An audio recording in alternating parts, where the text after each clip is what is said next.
감사합니다. 오늘은 사람의 마음과 하나님의 마음이라는 두 번째 시간으로 말씀을 나눠보도록 하겠습니다. 본문은 창세기 6장 5절부터 6절 말씀입니다. 창세기 6장 5절부터 6절입니다. 여호와께서 사람의 죄악이 세상에 가득함과 그의 마음으로 생각하는 모든 계획이 항상 악할 뿐임을 보시고 땅 위에 사람 지으셨음을 한탄하사 마음에 근심하시고. 아멘. 여기에 사람의 마음과 하나님의 마음이 나옵니다. 근데 사람의 마음과 하나님의 마음은 서로 충돌하는 것으로 나오고 있습니다. 그래서 왜 하나님의 마음과 사람의 마음이 이렇게 충돌하게 되었는지 그 내용을 좀 살펴보겠습니다. 우리가 지난주에는 그 사람의 마음에 대해서 좀 자세하게 살펴보았습니다. 사람의 마음이 어떠한지 알려면은 그 사람의 창조에서부터 시작되어야 됩니다.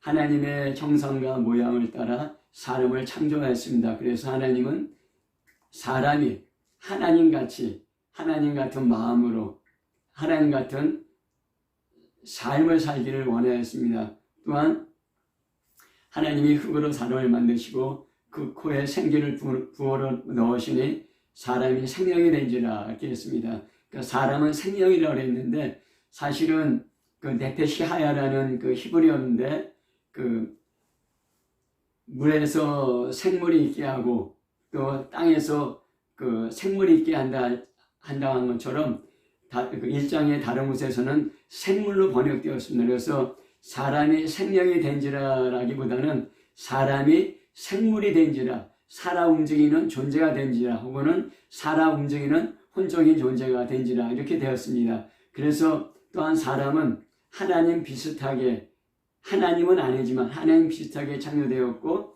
또한 사람은 동물과 비슷하게 동물의 본능과 동물의 욕구와 또 동물의 욕망을 가진 그 존재로 창조되었습니다. 그래서 사람은 하나님같이 살 수도 있고 또한 동물처럼 그래 살 수 있게 된 것입니다. 그래서 지난주에 저들의 본문은 사람들이 갖고 있는 본능, 욕망, 욕구가 항상 그 나쁜 것은 아니라고 제가 말씀을 드렸습니다. 사람의 먹고 싶은 식욕이 없다면은, 그래서 밥을 먹지 않는다면 사람은 이 세상에 존재할 수 없을 것입니다. 만약에 사람의 성욕이 없다면, 그래서 그 남녀 간의 어떤 성적인 관계를 맺지 않는다면은 이 땅에 사람의 자손은 번식할 수 없는 것이고 또 사람의 생존은 끝날 것입니다. 사람 안에 어떤 성취욕이 없다면은 사람은 발전되거나 발달될 수 없을 것입니다. 이런 본능들은 하나님께서 우리에게 주신 것입니다. 이런 본능이나 욕망이나 욕구들은 하나님께서 우리에게 주신 것입니다. 단지 그런 본능과 욕구와 욕망대로만 살지 말고, 그렇게 본능과 욕구와 욕망대로 사는 것은 짐승입니다. 사람은 그런 본능과 욕구와 욕망을 갖고 있지만은 하나님처럼 하나님 비슷하게 살려야 얘기입니다. 그러니까 하나님의 법 안에서, 하나님의 말씀 안에서 하나님이 지어놓으신 그런 선을 넘지 않고 그런 본능과 욕구와 욕망을 따라 사는 것, 그게 사람의 창조된 그런 본분이라고 할 수 있습니다.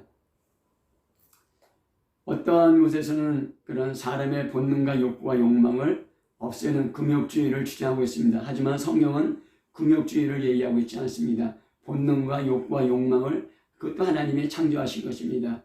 또 그 어떤 곳에서는 사람이 하나님이다, 내가 하나님이다, 또 내가 그 신이다, 내가 인생의 주인이다, 그렇게 생각하고 또 그런 삶을 주장하는 그런 종교와 철학도 있습니다. 하지만은 사람은 신이 아닙니다. 하나님 비슷하게 하나님의 모양과 형상대로 창조되었지 사람은 하나님이 아니고 신이 아닙니다. 그래서 사람의 인권을 주장하지만은 사람의 인권도 하나님의 주권 아래에 있어야 되는 것입니다. 사람의 인권을 아무리 강조한다고 해도 하나님의 법, 하나님의 말씀을 벗어나게 되면 그것은 우리가 그 동물 같은 그런 짐승 같은 삶으로 떨어지게 되는 그런 기회가 되는 것입니다. 또한 그 사람은 영과 혼과 육으로 창조되었다고 말씀을 나눴습니다. 사람은 영적인 존재입니다. 그래서 짐승은 그런 영이 없지만은 사람은 영적인 존재입니다. 하나님의 형상과 모양대로 창조된 가장 중요한 요소 중에 하나가 영입니다. 하나님은 영이시니 예배하는 자가 신령과 진정으로 예배드리라고 하였습니다. 이런 영적인 존재로 창조되었는데 그 영은 비물질, 비형상, 그리고 영원히 존재합니다. 부활하신 예수님이 그 제자들에게 나타났을 때 제자들이 예수님을 영이라고 생각했습니다. 그때 예수님이 뭐라고 하셨냐면은 영은 살과 뼈가 없지만은 너희들이 나를 만져보라 했습니다. 영은 살과 뼈가 없습니다. 비물질이고 또 보이지 않는 비형상이고 영원히 존재합니다. 그 영의 기능이 그 양심이 있고 또 직관이 있고 하나님과 교제하는 그런 기능들이 있다고 제가 말씀드렸습니다. 그래서 우리가 하나님 앞에 우리가 예수 그리스도를 믿고 하나님 앞에 우리가 거듭나지 않으면은 우리 양심도 우리 직관도 또 우리가 하나님과 영적 교제하는 교제도 이게 불완전할 수밖에 없고 그것이 그 장애물에 막힐 수밖에 없게 되는 것입니다. 또한 그 사람은 혼적인 존재입니다. 혼적인 존재라는 것은 지정의, 지식, 감정, 의지가 있다는 얘기입니다. 동물도 혼이 있습니다. 그래서 동물도 그 지정의가 있습니다. 그래서 그 나름대로 그 자기 동물의 다른 종과 서로 의사소통하기도 하고 또 그런 그 감정으로 분노나 슬픔을 느끼기도 하고 어떤 그 짐승을 잡아먹겠다는 그런 의지를 갖고 막 쫓아가기도 합니다. 또 잡아먹히지 않겠다는 의지를 갖고 도망치기도 합니다. 사람도 혼이 있고 짐승도 혼이 있지만은 차이는 이 혼에는 짐승의 혼에는 이성이 없는 것입니다. 그래서 그 유다서에 보면은 저들이 이성 없는 짐승 같다 하였습니다.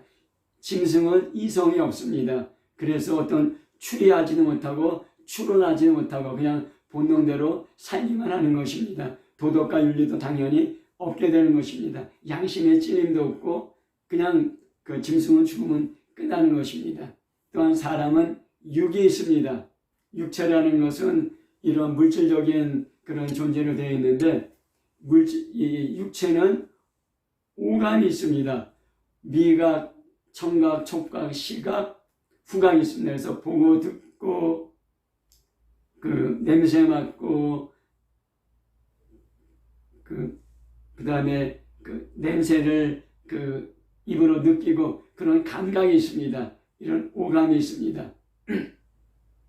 이 오감을 통하여서 우리 주위의 세상과 사물과 사람에 대한 정보를 갖게 되면은 그런 오감으로부터 들어온 정보가 우리 마음으로 들어오게 되고 그런 정보를 통해서 우리 마음이 형성되고 그 마음이 형성된 것을 통하여 또 사물을 바라보고 사람을 바라보고 세상을 바라보게 되는 것입니다.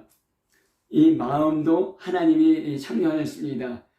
하지만은 영이신 하나님도 마음이 있고 그래서 하나님이 그 예루살렘 성전을 솔로몬이 지었을 때 내 마음과 내 눈이 항상 그곳에 있겠다고 얘기하였습니다. 짐승도 마음이 있습니다. 그래서 그 느부갓네살 왕에게 짐승의 마음을 주었다고 성경에 나와 있습니다. 그래서 이 마음은 그 우리 지식, 감정, 의지의 핵심, 지식, 감정, 의지를 받아들이고 또 지식, 감정, 의지를 표출하는 그런 핵심이고 중심이라고 할 수 있습니다.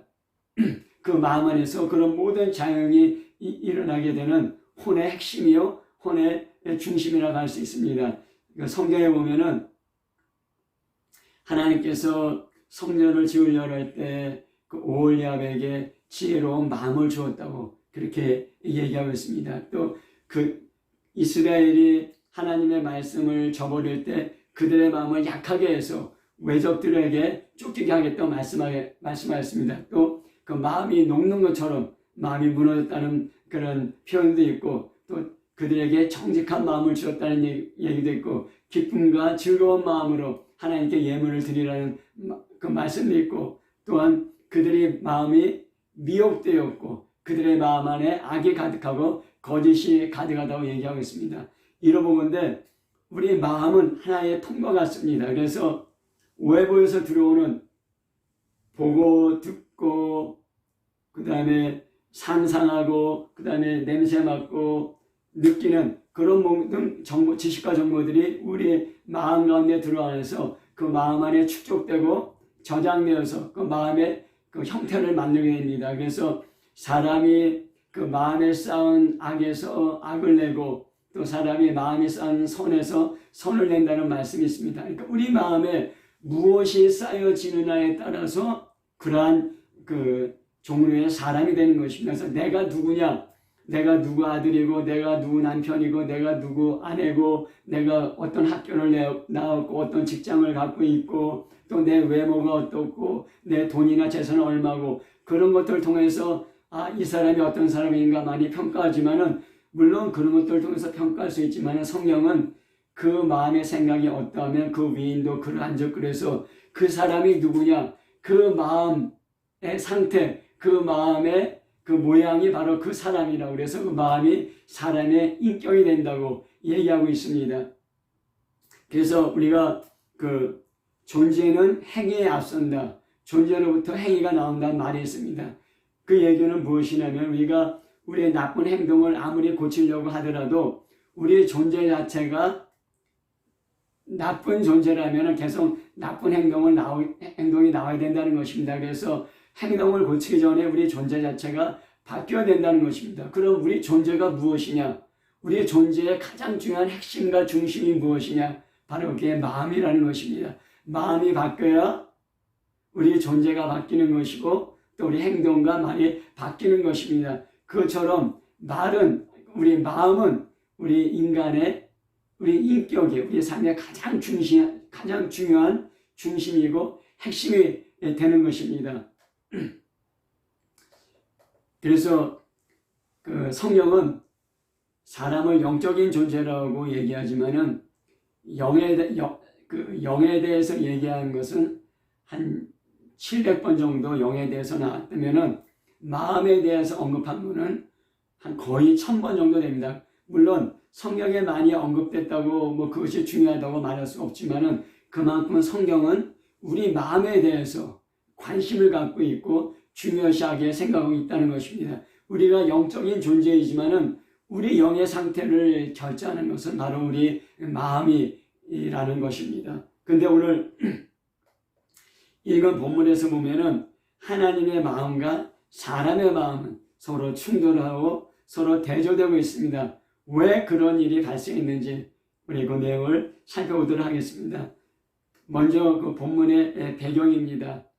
하나님이 그 아담과 하와를 지으시고 에덴 동산에 두시고 선악을 알게 하는 나무의 실과는 먹지 말라. 하지만 모든 것은 다 먹어도 좋다는 그런 무한한 자유를 주었지만은 딱 한 가지 지켜야 될 그런 명령을 주었습니다. 하지만은 아담과 하와는 뱀의 속임수에, 뱀의 거짓 정보에, 뱀의 거짓말에 속아서 선악을 알게 하는 나무의 실과를 따먹고 하나님 말씀에 불순종하고 범죄하게 되었습니다. 그래서 그들은 뱀의 이야기대로 하나님처럼 되고 선악을 알게 하는 그런 하나님처럼 된 것이 아니라 오히려 하나님으로부터 쫓겨나는, 에덴 동산으로부터 쫓겨나는 그러한 인생이 되었던 것입니다. 그러면서 아담과 하와가 첫 번째 아들, 두 번째 아들을 낳았는데 카인과 아벨이었습니다. 근데 카인이 동생의 아들을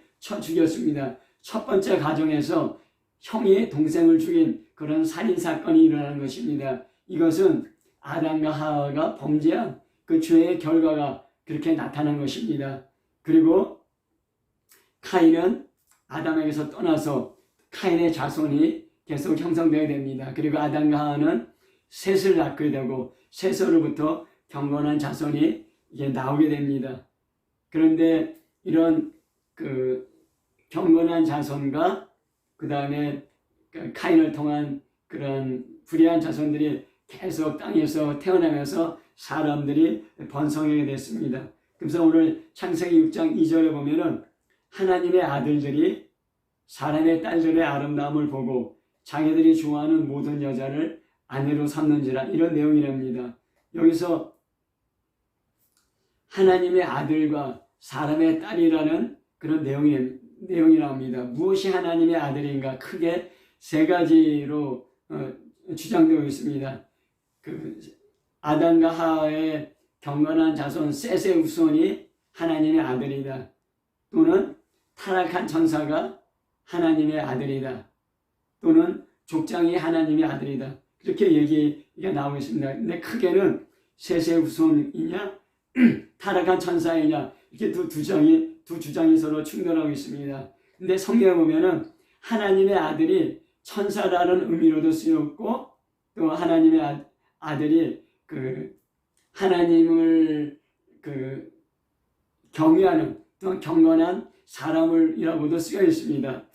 욥기 1장 6절이나 2장 1절에 보면은 하나님의 아들들이 여호와 앞에 섰고 사람도 그들 가운데 왔는지라 할 때 이 하나님의 아들은 그 천사를 말합니다.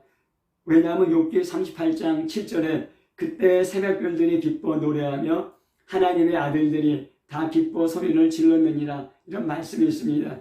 그때라는 것은 천지창조, 하나님이 천지창조할 때 새벽별들이 기뻐 노래하며 하나님의 아들들이 다 기뻐 소리를 질렀느니라. 그러니까 천지창조할 때 사람은 아직 없었습니다. 근데 하나님의 아들들이 다 기뻐 소리를 질렀다는 얘기는 어떤 영적인 존재, 천사를 말합니다. 그래서 하나님의 아들은 그 천사라는 그 의미도 나오고, 또 누가복음 3장 38절에는 그 위는 아담이요 그 위는 하나님이라. 그래서 아담은 하나님의 아들이라는 그 말이 나옵니다. 또한 로마서 8장 14절에 무릇 하나님의 영으로 인도함을 받는 그들이 곧 하나님의 아들이라는 말씀이 나옵니다. 그래서 하나님의 영으로 인도함을 받는 경건한 사람이 하나님의 아들이라는 말이 나오기 때문에 성경에는 하나님의 아들이라는 말이 천사도 하나님의 아들, 또 하나님을 경외하는 경건한 사람도 하나님의 아들이라는 그 두 주장이 나오고 있습니다. 그래서 과연 이 하나님의 아들이 누구인가를 좀 더 자세하게 살펴보려면은 유다서 6절 7절에 보면은 또 자기 지위를 지키지 아니하고 자기 처소를 떠난 천사들을 큰 날의 심판까지 영원한 결박으로 흑암에 가두셨으며 소돔과 고모라와 그 이웃 도시들도 그들과 같은 행동으로 음란하며 다른 육체를 따라가다가 영원한 불의 형벌을 받음으로 거울이 되었느니라, 이런 말씀이 있습니다. 자기 지위를 지키지 아니하고 자기 처소를 떠난 천사들이 있는데, 그 천사들을 사람들이 소돔과 고모라와 그 이웃 도시들도 그들과 같은 행동으로 음란하였다는 것입니다. 그러니까 천사들이 음란하였다는 것입니다. 근데 천사들이 음란하였다는 내용이 성경에는 오늘 읽은 하나님의 아들들이 그 사람의 딸들의 아름다움을 보고 그들과 그들에게 들어갔다는 그 내용 밖에는 천사들이 음란하였다는 내용을 찾을 수가 없습니다. 그래서 소돔과 고모라도, 그리고 또 그 이웃 도시들도 그들과 같은 행동으로 음란하여 다른 육체를 따라가다가 하나님이 정해놓으신 어떤 그 성적인 기준이 있습니다. 성적인 기준이 있는데 소돔과 고모라가 하나님께서 성적인 관계를 맺으라는 성적인 기준을 넘어서 다른 육체를 따라갔는데, 어떻게 다른 육체를 따라갔냐면은 천사들과 같은 행동으로 음란하여, 그래서 그들이 멸망하였다는 내용이 나옵니다. 그러니까 하나님이 정해놓으신 어떤 경계를 넘어서 그 성적인 관계를 맺고 성적인 욕망을 채우려 했다는 것입니다. 그것이 소돔과 고모라였고, 또한 그것이 천사들인데, 그 천사들의 그 이야기가 오늘 읽은 창세기 6장 외에는 성경에 나오지가 않고 있습니다. 더군다나 그들이 네피림이라는 자식을 낳았다는 얘기입니다. 네피림이라는 얘기는 거인이라는 얘기입니다. 경건한 셋의 후손이 그 다음에 사람의 그 딸의 그 아름다운 부부 결혼하면은 그 네피림이라는 거인이라는 돌연변이가 나올 수 있는가? 그렇지 않습니다. 하지만은 천사와 사람이 또 성적 관계를 맺을 때 또 돌연변이가 나올 수 있습니다. 그게 네피림이 될 수 있게 되는 것입니다. 더군다나 여기면은 하나님의 아들이 사람의 딸들의 아름다움을 보고 자기가 좋아하는 모든 여자를 자기 아내로 삼았습니다. 그러니까 자기가 보기에 좋아하는 모든 여자를 아내로 삼으려는 그런 힘이 있어야 되는데, 그런 셋의 후손이 단지 경건한데 그런 경건한 셋의 후손이 자기가 좋아하는 모든 여자를 아내로 삼을 수 있는 힘이 있는가? 또한 그러한 그 마음의 어떤 그런 그 불법이 있는가? 그에 대해서는 이제 의심이 됩니다. 하지만 천사라면은 그런 힘이 있고 또 그 타락한 천사라면은 그러한 그 마음속에 불법을 행하자 하는 그런 마음도 있는 것을 우리가 알 수 있습니다. 근데 이제 문제는 무엇이냐면은 마태복음 22장 30절에 부활 때에는 장가도 아니가고 시집도 아니가고 하늘에 있는 천사들과 같으니라 하였습니다. 그래서 하늘에 있는 천사들은 결혼하지 않는다는 얘기입니다. 근데 우리가 이거를 자세하게 봐야 될 것은 하늘에 있는 천사들이 결혼하지 않는다는 이야기지 결혼할 수 없다는 이야기는 아닙니다. 왜 그러냐면은 천사들이 타락하는 경우가 성경에 나와 있기 때문입니다. 원래 천사들은 하나님을 섬기고 하나님을 예배하고 경배하기 위해서 만들어진 영적인 존재입니다. 하지만은 이사야서 14장이나 에스겔 28장에 보면은 하나님 섬기는 천사장 루시엘이 하나님처럼 되려고 하다가 타락한 내용이 나옵니다. 그만큼 하나님을 예배하고 경배하고 찬양하게 만들어진 천사도 타락할 수 있다면은 결혼하지 않는 존재로 창조된 천사가 사람의 아름다움을 보고 성적인 관계를 맺을 수 있다고 생각할 수 있게 되는 것입니다. 하여튼 간에 이 하나님의 아들은 사람의 딸들과 성적인 관계를 맺지 말아야 되는데 그 하나님이 만들어 놓으신 그 선을 넘어서 하나님의 법을 넘어서 자기 자신들의 본능과 욕망을 채우려는 그러한 사건이 이렇게 일어나게 된 것입니다. 이제 그러면서 이 사람의 죄악이 더욱더 그 진폭되게 죄의 질과 죄의 양이 더욱더 진폭되게 된 내용이 바로 오늘 창세기 6장의 말씀에 나오게 있는 것입니다. 여기서 하나님의 마음과 사람 마음이 충돌하는 이유를 알 수가 있습니다. 하나님의 마음과 사람의 마음이 충돌하는 이유, 가장 중요한 것은 그들이 보는 것이 달랐기 때문입니다. 하나님이 보시는 것은 창세기 6장 5절에 여호와께서 사람의 죄악이 세상에 가득함과 그의 마음으로 생각하는 모든 계획이 항상 악할 뿐임을 보시고, 하나님은 무엇을 보셨냐면은 세상에 가득한 죄악을 보았습니다. 또 사람의 마음 안에 생각하는 계획이 항상 악할 것을 보았습니다. 그래서 이런 악이 세상에 꽉 차고 흘러넘쳐서 이제는 돌이킬 수 없는 상황에 이른 것을 보았습니다. 언제부터 사람의 죄가 이 땅에 꽉 차서 돌이킬 수 없는 상황이 되었는가? 우리가 그것을 성경에서 분명히 알 수는 없지만은 성경을 통해서 추측할 수 있습니다. 아담의 7대 손 에녹의 예언을 우리가 보면은 유다서 14절 16절에 보면은 아담의 7대 손 에녹이 이 사람들에 대하여도 예언하여 이르기를 보라 주께서 그 수많은 거룩한 자와 함께 임하셨나니 이는 무사람을 심판하사 모든 경건하지 않은 자가 경건하지 않게 행한 모든 경건하지 않은 일과 또 경건하지 않은 죄인들이 주를 거슬려 한 모든 완악한 말로 말미암아 그들을 정죄하려 하심이라 하였느니라. 이 사람들은 원망하는 자며 불만을 토하는 자며 그 정욕대로 행하는 자라. 그 입으로는 자랑하는 말을 하며 이익을 위하여 아첨하느니라. 그러니까 아담의 7대 손 에녹, 그러니까 아담으로부터 인간이 시작됐는데 아담부터 622년에 에녹이 탄생했습니다. 에녹이 탄생하고 65세 때에 아들을 낳고 300년 동안 하나님과 동행하다가 그 하늘로 올라간 이야기가 나옵니다.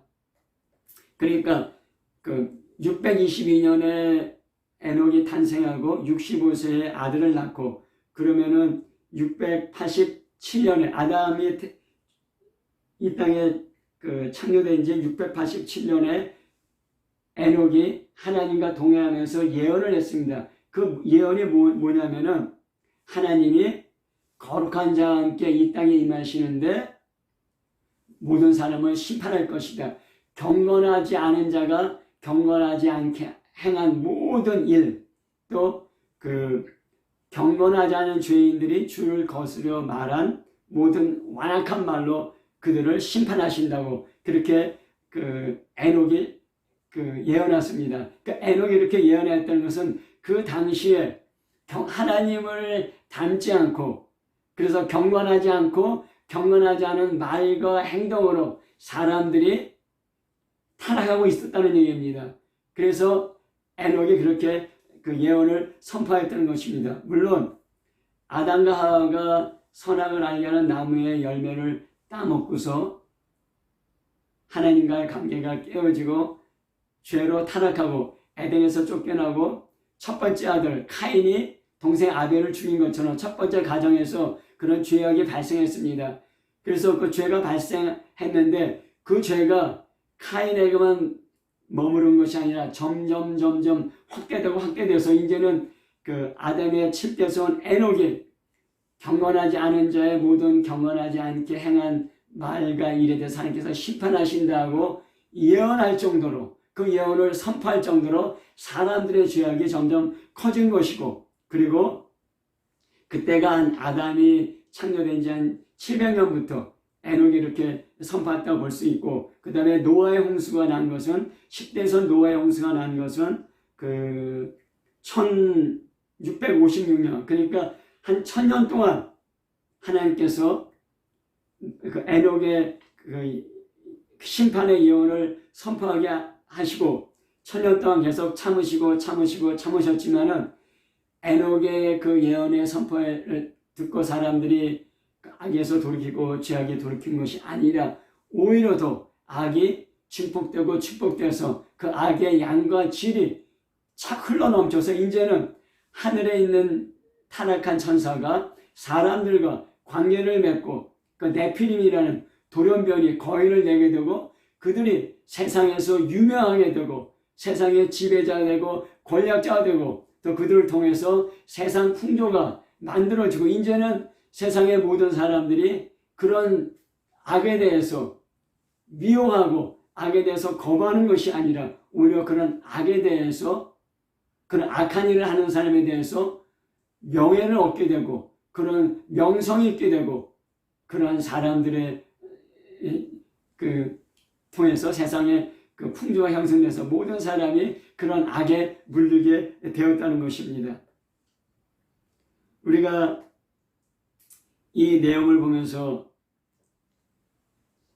아담 입장에서 아담과 하와가 내가 선악을 알게 하는 나무의 실과를 하나님이 따먹지 말라고 했는데 그것을 따먹음으로 죄가 시작됐고 그 죄가 시작돼서 죄가 점점 증폭되는 것을 보면서 그래서 자기의 7대 손 에녹이 선포하는 것을 아담과 하와는 보고 들었습니다. 그러면서 무슨 생각을 했을까요? 그리고 아담은 노아의 아버지 라멕 때까지 살았습니다. 그래서 죄로 사람이 타락하는 것을 보면서 아담과 하와는 과연 무슨 생각을 했을까요?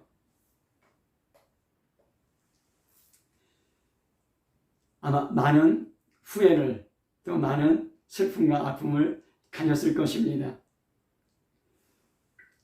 그 다음에 이제 그 6장 5절, 창세기 6장 5절에 보면은 그의 마음으로 생각하는 모든 계획이 항상 악하다 했습니다. 그러니까 마음에서 생각이 나오는데 마음이 어떤 그 마음의 계획, 여기 마음의 계획이라 있는데 이것은 예제르라는 그 히브리어인데 형성된 것, 만들어진 것, 또는 충동, 성향 이런 것을 말합니다. 그래서 마음으로부터 마음의 충동으로부터 나오는 것, 마음의 성향으로부터 나오는 것, 우리 마음의 틀로부터 나오는 모든 것이 항상 악하다고. 그러니까 마음 자체가 그렇게 악하게 형성됐고 또 마음의 성향 자체가 악하게 형성돼서 그런 악한 성향에서 계속 악이 나오게 된 것입니다. 그래서 이제는 사람이 돌이킬 수 없는 그런 상태에 이르게 된 것입니다.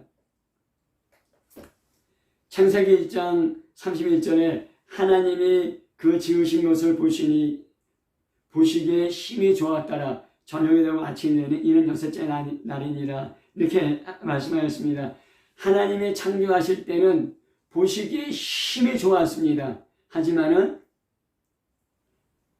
곧 아담과 하와의 타락 이후에 사람의 죄의 타락은, 죄의 만연됨은, 죄가 양과 질은 점점 확대되면서 이제는 온 세상에 꽉 차고 흘러넘치는 상태가 되는 것입니다. 이제는 하나님의 법은 사람들의 마음에, 사람들의 생각이 없습니다. 자기의 본능이 원하는 대로 자기의 욕망과 자기의 욕구를 충족하라는 그런 짐승 같은 존재가 되었습니다.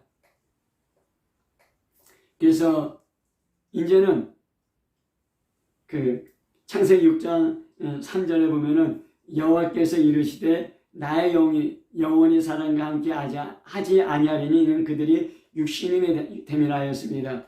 사람은 하나님의 형상과 모양대로 창조되었고 또 사람은 어떤 그런 그 동물을 닮은 본능과 욕구와 욕망을 닮은 그런 존재로 창조되었습니다. 그런데 이제는 사람이 육신이 되었다는 것은 하나님의 형상과 모양, 하나님의 법과 하나님의 말씀과 하나님의 마음은 완전히 사람의 마음에서 없어지게 됐습니다. 이제 육신적인 본능과 욕망과 욕구만을 위해서 사는 그런 존재가 되었다는 것입니다. 법이 없는 상태, 무업한 상태가 되었습니다. 그래서 내가 하나님이고 나의 본능과 욕망과 욕구를 추구하며 살게 되었습니다. 이것은 하나님의 법이 없는 무법한 상태, 불법한 상태가 되고 있습니다. 우리가 여기서 살펴봐야 될 것은 사람이 육신이 되었다는 것입니다. 사람이 악한 행동하기 때문에 악한 것이 아니라 사람이 악하기 때문에 악한 행동이 나온 것입니다. 사람이 육신이 되기 때문에 육신의 본능과 육신의 욕망과 육신의 욕구만을 충족하려는 그런 동물 같은 존재가 되었다는 것입니다. 존재에서 행동이 나오는데 좀 더 구체적으로 말하면은 사람의 마음이 그렇게 악하게 형성되었고 사람의 마음에 악한 성향, 악한 경향이 생기게 됐고 또 사람의 마음이 그런 악한 충동으로 움직이게 됐다는 것입니다. 사람의 마음에 생각하는 모든 계획이 항상 악하다. 그러니까 마음이 악으로 굳어졌기 때문에 악한 행위가 나온다는 것입니다. 우리가 그 어떤 벽돌을 찍어내는데 직사각형 틀에 벽돌을 찍으면 직사각형이 나옵니다. 둥그런 틀에 찍으면은 둥그런 벽돌이 나옵니다. 우리 마음이 그런 틀과 같이 되었는데 어떤 틀이 되었느냐? 악한 틀과 같이 악한 성향으로 악한 충동으로 우리 마음이 형성되게 되었다는 것입니다. 그래서 우리가 그 얘기할 때 저 사람이 이기적인 행동을 보면서 저 사람 이기적인 사람이라고 얘기합니다. 아닙니다. 그 사람은 이기적인 행동을 하기 때문에 이기적인 사람이 아니라 이기적인 사람이기 때문에 이기적인 행동이 나오는 것입니다. 이기적인 마음으로 마음이 굳어졌고 마음이 형성되었고 마음의 성향이 이기적인 성향으로 만들어졌기 때문에 그런 이기적인 행동이 나오는 것입니다. 음란한 행동하기 때문에 음란한 사람이 아니라 음란한 사람이기 때문에 음란한 행동이 나옵니다. 음란한 마음으로 마음이 형성되어 있고 마음의 성향이 음란한 성향으로 마음의 성향과 경향이 형성되었고 또 그러한 충동이 마음에 가득 차 있기 때문에 그러한 것이 나오게 되는 것입니다. 창세기 6장 4절에 당시 땅에는 네피림이 있었고 그 후에도 하나님의 아들들이 사람의 딸들에게로 들어가 자식을 낳으니 그들은 용사라 고대의 명성이 있는 사람들이었더라 하였습니다.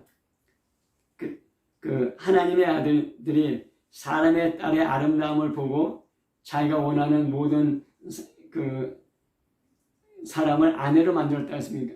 그러니까 그들이 보는 것은 외모입니다. 아름다움이란 외모입니다. 또 그들이 용사가 되었다는 것입니다. 용사가 되었다는 것은 큰 권력과 힘을 가진 존재가 되었다는 것입니다. 그래서 그들이 보는 것은 힘과 권력입니다. 또 그들이 명성을 얻었다.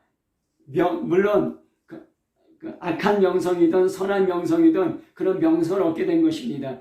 그러니까 사람들이 보는 것은 외모의 아름다움, 어떤 외적인 힘과 권력, 또 명예, 명성 이런 것들입니다. 이런 것들을 추구하는 그런 마음으로 사람들이 바뀌었고 또 그렇게 보게 되었다는 것입니다. 하지만 사람들은 하나님의 마음을 잃어버린 그런 육신이 되었기 때문에 그렇게 보게 된 것입니다. 하지만 하나님은 그들 마음 안에 있는 악을 보았고 세상에 가득 차 있는 악을 보았습니다.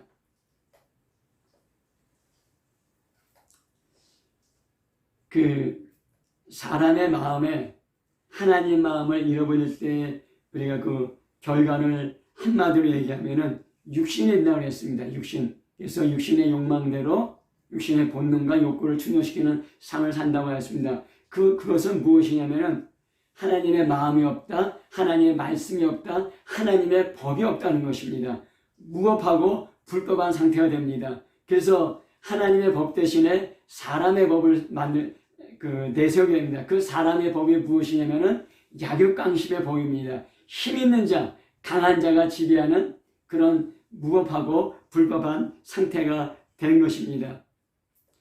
창세기 6장 11절, 12절에 보면은 그때 온 땅이 하나님 앞에 부패하여 포악함이 땅에 가득한지라 하나님이 보신즉 땅에 부패하였으니 땅에 있는 모든 혈육 땅에서 모든 혈육에 있는 자의 행위가 부패함이 있더라. 하나님이 보실 때 모든 온 땅이 온 세상 사람들이 부패했습니다. 타락했습니다. 그리고 그들이 포악했습니다. 포악했다는 얘기는 폭력적이고 그 다음에 학대하고 탈취하는 것이 그들의 일상적인 삶이 되었다는 것입니다. 강도, 살인, 약탈, 강간, 폭력, 학대 이런 포악이 더 이상 채워질 자리가 없도록 꽉 차서 흘러넘치는 세상, 그래서 하나님의 심판이 지체될 수 없는 상태가 된 것입니다. 그래서 하나님은 그러한 사람의 악을 보시고 세상에 가득 찬 그 악을 보시고 또 하나님의 법이 없는 하나님의 말씀과 하나님의 형상과 모습이 없는 그런 세상의 불법을 보고 무법을 보시고서 마음에 근심하고 한탄하였습니다. 하나님은 그 냉혹한 심판관처럼 사람들의 악과 타락과 또 세상의 불법과 무법과 그런 포악과 폭력과 그 모든 악들을 보면서 아버지가 아들의 잘못된 모습을 보면서 한탄하면서 근심하는 것처럼 한탄하시면서 근심하셨던 것입니다. 왜 하나님이 보시는 것과 사람의 본 것이 틀렸습니까? 마음이 변화했기 때문입니다. 마음이 악으로 타락했고 마음이 그렇게 형성되었고 만들어졌고 마음 안에 그러한 성향으로 그러한 경향으로 그런 충동으로 가득 채워졌기 때문입니다. 그 말씀을 맺도록 하겠습니다. 우리는 세상에 태어나면서부터 부모님으로부터 선생이나 친구나 형제 자매로부터 무슨 말을 듣습니다. 또 그들을 보고 배웁니다. 그래서 우리 마음에 무언가가 들어오게 됩니다. 또 책을 통해서 무언가를 받아들이고 경험을 통해서 무언가를 마음에 받아들입니다. 또 지금은 매스컴을 통해서 우리가 의도하던 의도하지 않았던 수많은 지식과 정보와 생각들이 우리 안에 쏟아져 들어오고 있습니다. 그러한 것들이 우리 마음에 축적되고 저장되고 우리 마음을 형성하게 됩니다. 한번 생각해 보십시오. 우리 마음 안에 들어와 있는 것이 무엇입니까? 우리가 무엇을 보고 있습니까?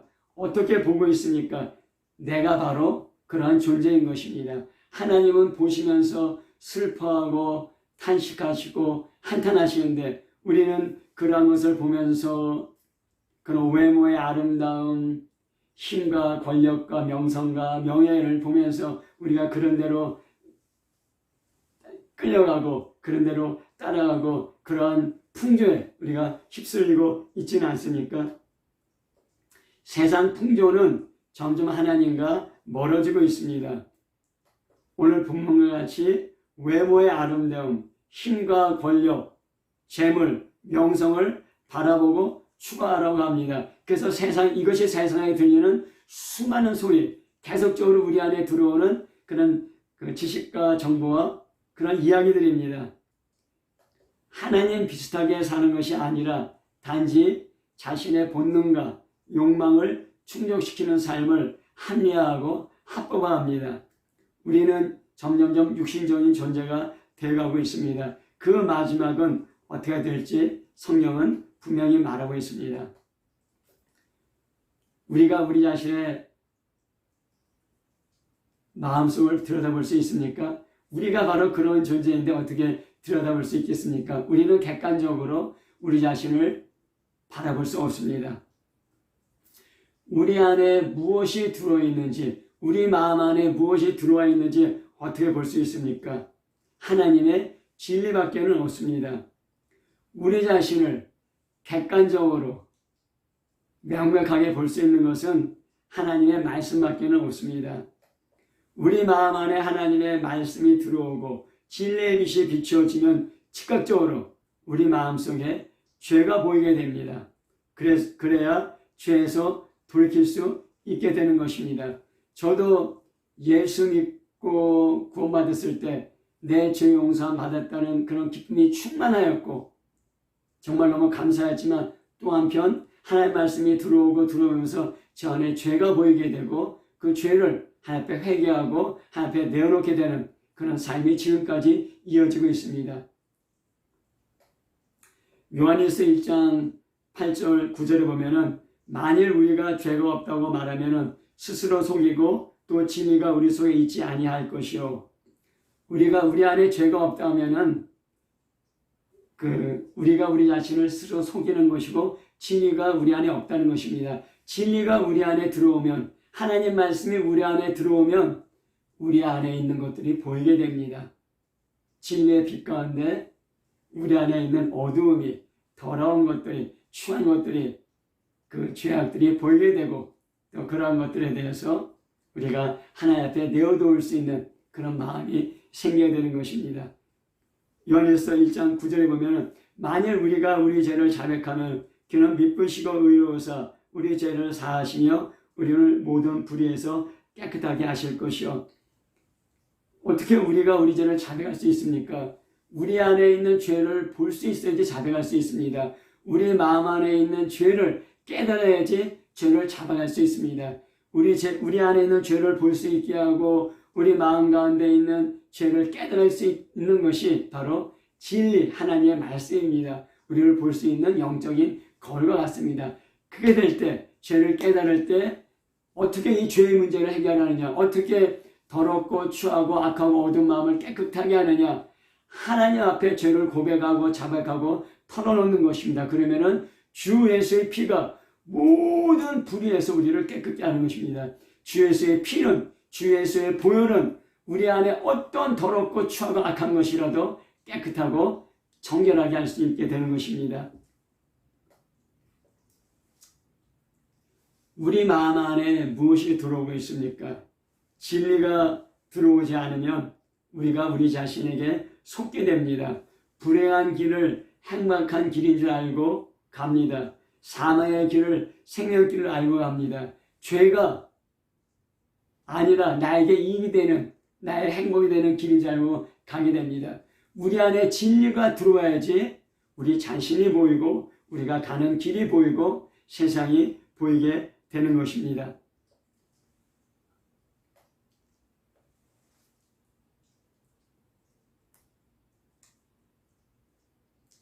고재봉의 그 간증을 들은 기억이 납니다. 일가족을 죽이고 감방 안에 들어와서 이제 사형받을 날만 기다리다가 우연히 성경을 보게 됐습니다. 성경을 보게 되면서 그 아들 예수의 피가 모든 죄에서 우리를 깨끗게 한다는, 사람이 어떤 죄를 짓더라도 그 마음에 어떤 흉악한 죄가 있고 무서운 죄가 있고 어두운 죄가 있고 그리고 추한 죄가 있더라도 그 마음을 깨끗하고 청결하게 한다는 그 말씀을 듣고 그 성령을 준 사람한테 물어봤답니다. 나 같은 죄인도 죄 용서 받을 수 있느냐? 나 같은 죄인도 그 마음이 깨끗해질 수 있는가? 그때 하나님께서는 어떠한 죄라도, 어떠한 흉악하고 더럽고 악하고 추악한 죄라도 예수님을 믿고 예수님 앞에 고백하기만 하면은 죄가 씻겨진다고, 이게 그 얘기를 그 말씀을 듣고 고재봉은 그때부터 예수를 믿게 되고, 그리고 다른 그 제수들에게 복음을 전하게 되고, 사형 받을 때 하늘 가는 밝은 길이 내 앞에 있으니 찬송하면서 하늘 갔다는 그런 간증이 있습니다. 마태복음 5장 8절에 마음이 청결한 자는 복이 있나니 저희가 하나님을 볼 것이 하였습니다. 눈은 마음의 등불입니다. 마음이 청결해야 하나님을 볼 수 있습니다. 이것은 하나님의 은혜입니다. 우리의 마음이 밝아지고 우리의 눈이 밝아져서 하나님을 보고 하나님의 마음으로 내 자신을 보고 세상을 보는 눈이 더욱더 활짝 열리기를 예수 이름으로 축복합니다. 아멘.